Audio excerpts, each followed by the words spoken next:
Hay una mentira que te contaron cuando eras niño. No te la dijeron con malicia. Te la dijeron con canciones, con películas, con cuentos antes de dormir. Te dijeron que en algún lugar del mundo existía alguien hecho exactamente para ti. Que el amor verdadero llegaría y cuando llegue lo sabrás. Que si era la persona correcta, todo sería fácil y tú lo creíste, lo creímos todos. Y esa mentira, esa hermosa y devastadora mentira, es probablemente la causa de más sufrimiento humano que cualquier guerra en la historia, porque no te dijeron lo que realmente es una relación íntima.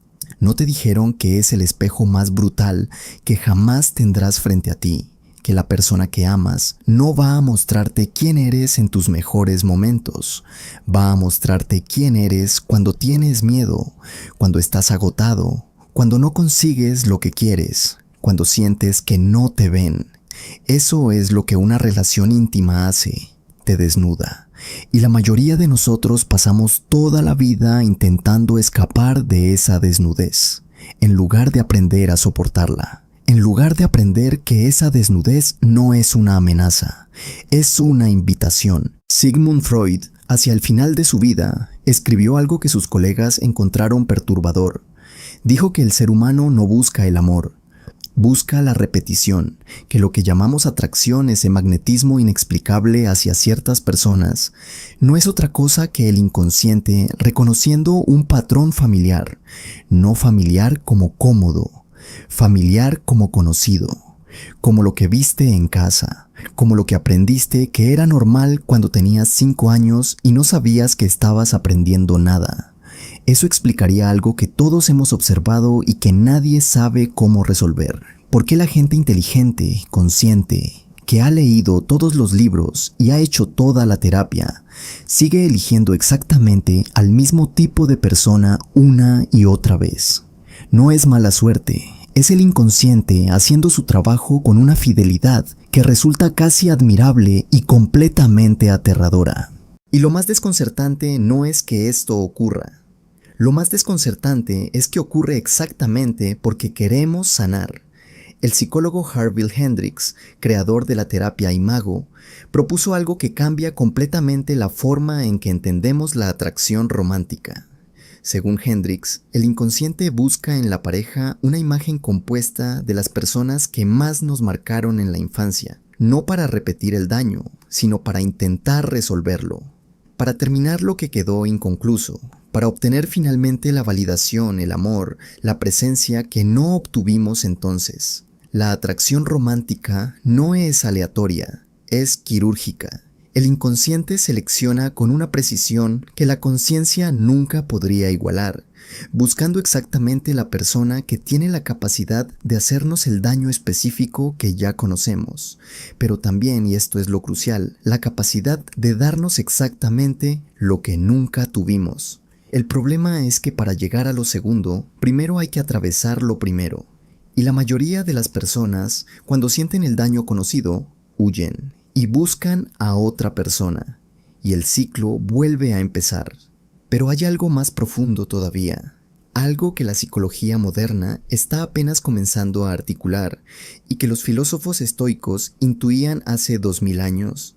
Y es esto: la intimidad no es un estado que se alcanza, es una práctica que se elige todos los días, contra todos los instintos de supervivencia que has desarrollado a lo largo de tu vida. Piénsalo un momento, cada mecanismo de defensa que tienes, cada muralla que construiste, cada forma en que aprendiste a protegerte del dolor, todo eso que te ayudó a sobrevivir lo que te tocó vivir, es exactamente lo que te impide conectarte de verdad con otra persona. La armadura que te salvó es la misma que te aísla. Y la pregunta que una relación íntima te hace, sin palabras, todos los días, es si estás dispuesto a quitártela.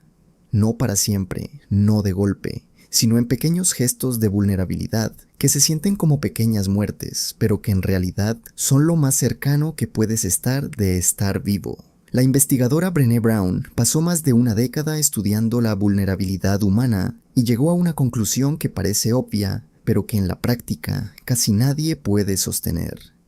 La vulnerabilidad no es debilidad, es el punto de origen de todo lo que valoramos, del amor, de la creatividad, de la pertenencia, de la alegría. Pero vivimos en una cultura que premia la dureza, la autosuficiencia, la capacidad de no necesitar a nadie. Una cultura que confunde la independencia emocional con la madurez.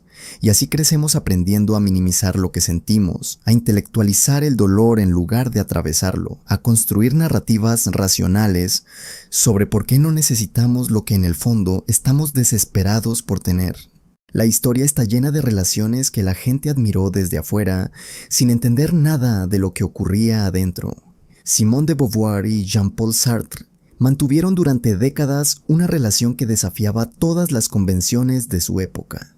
Un pacto de honestidad radical, de libertad mutua, de amores paralelos que ambos se contaban. El mundo los veía como el ideal de la pareja intelectual moderna.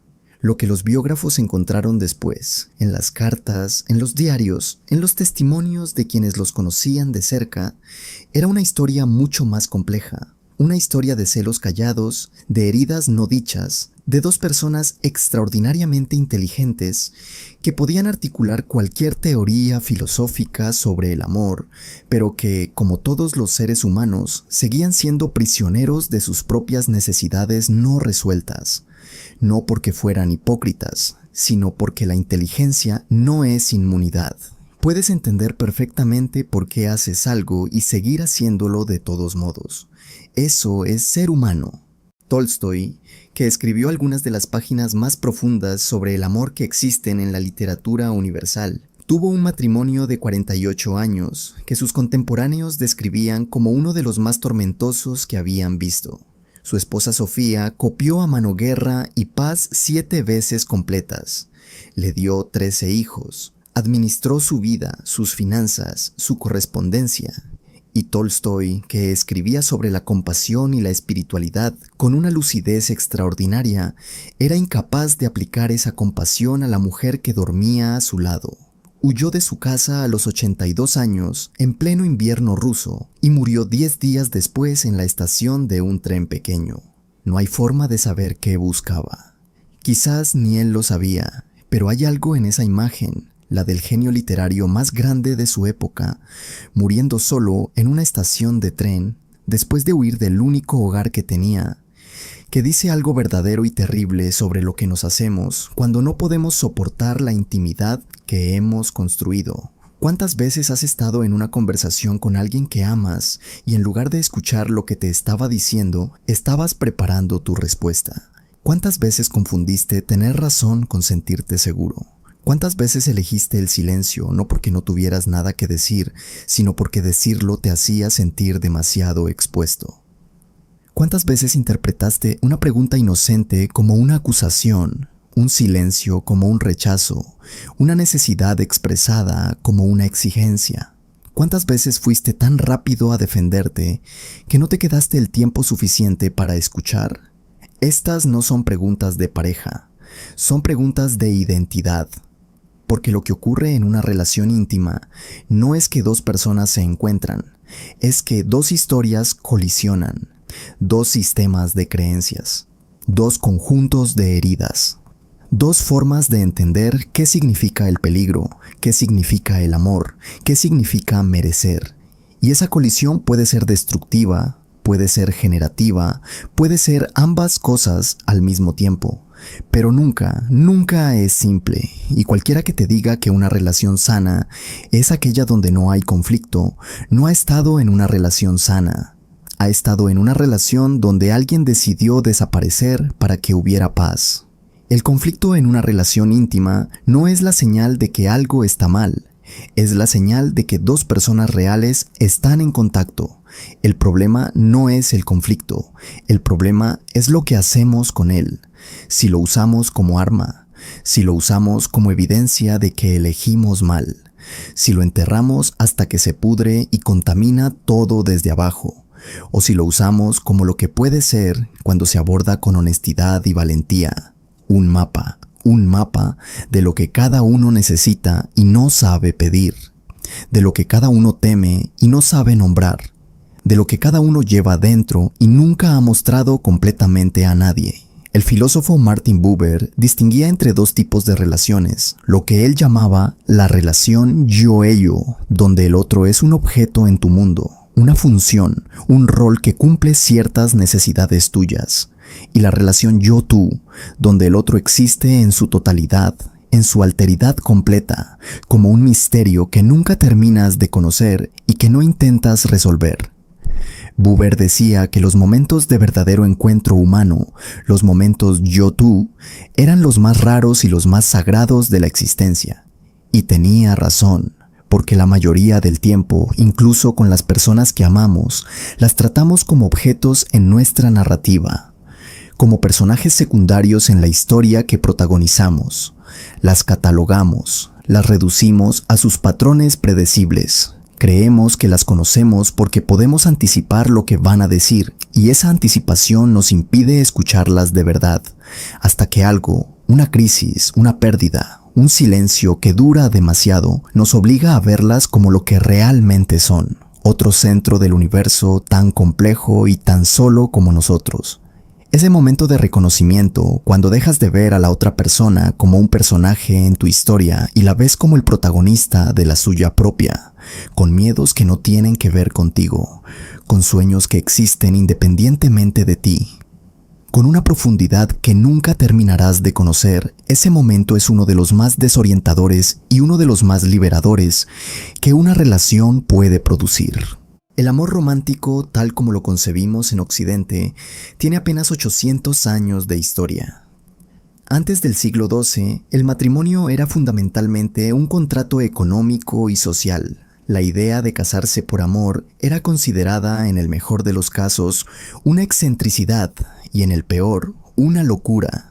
Fue la tradición del amor cortés, desarrollada en la Provenza medieval por los trovadores, la que comenzó a instalar la idea de que el amor romántico era la experiencia cumbre de la existencia humana. Y esa tradición, curiosamente, se construyó alrededor del amor imposible. El trovador amaba a una dama inaccesible, casada con otro, inalcanzable por definición. El deseo era eterno precisamente porque nunca podía consumarse.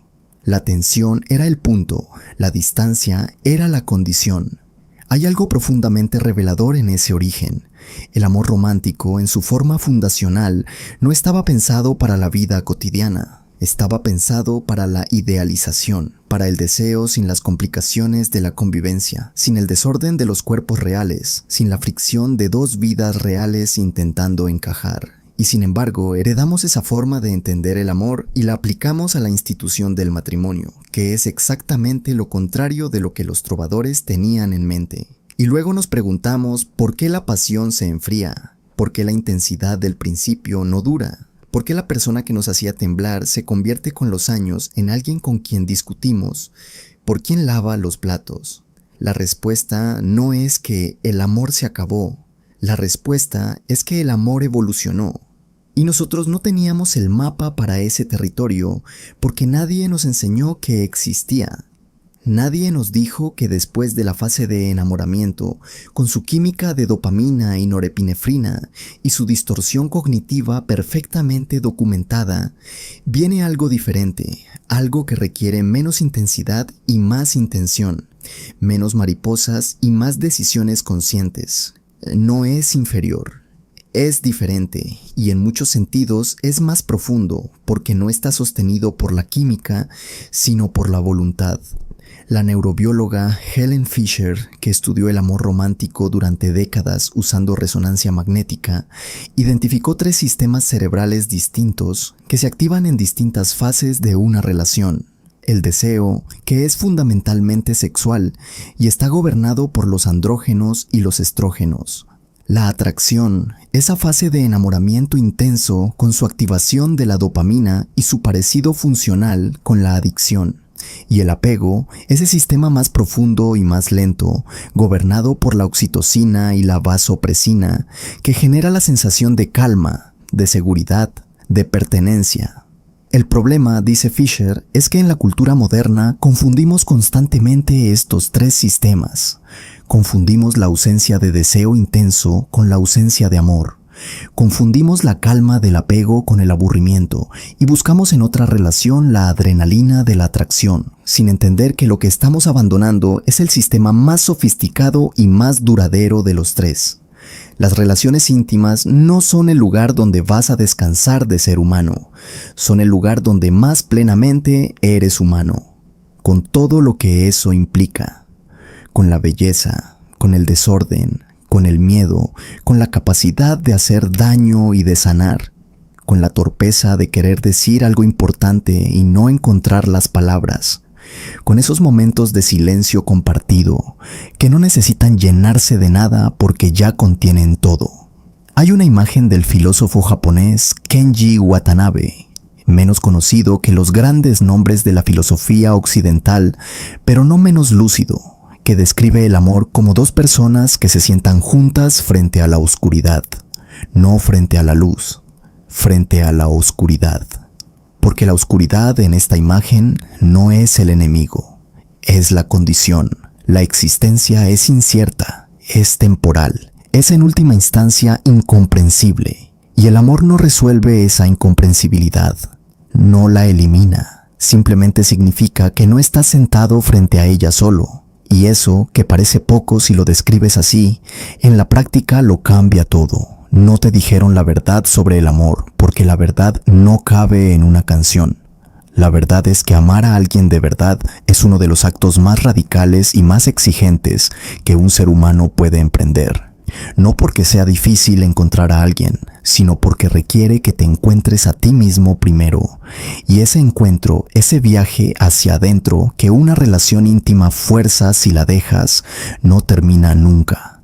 Es incómodo, es necesario, es, si puedes soportarlo, lo más parecido a una vida completamente vivida que este mundo tiene para ofrecer. Cada vez que eliges quedarte cuando quieres huir, estás practicando el amor. Cada vez que dices lo que sientes en lugar de lo que suena bien, estás practicando el amor. Cada vez que ves a la otra persona en su humanidad completa, con sus contradicciones y sus miedos y sus días malos, y eliges seguir ahí, estás practicando el amor. No la versión de película, la versión real, la única que dura, la única que transforma. La pregunta no es si encontraste a la persona correcta. La pregunta es si estás dispuesto a ser la persona correcta, todos los días, incluso cuando es difícil, incluso cuando tienes miedo, incluso cuando una parte de ti quiere volver a ponerse la armadura y desaparecer hacia la seguridad conocida de tu propia soledad. Esa es la pregunta que una relación íntima te hace, sin palabras, sin dramatismo, simplemente todos los días, con su presencia. Y solo tú puedes responderla.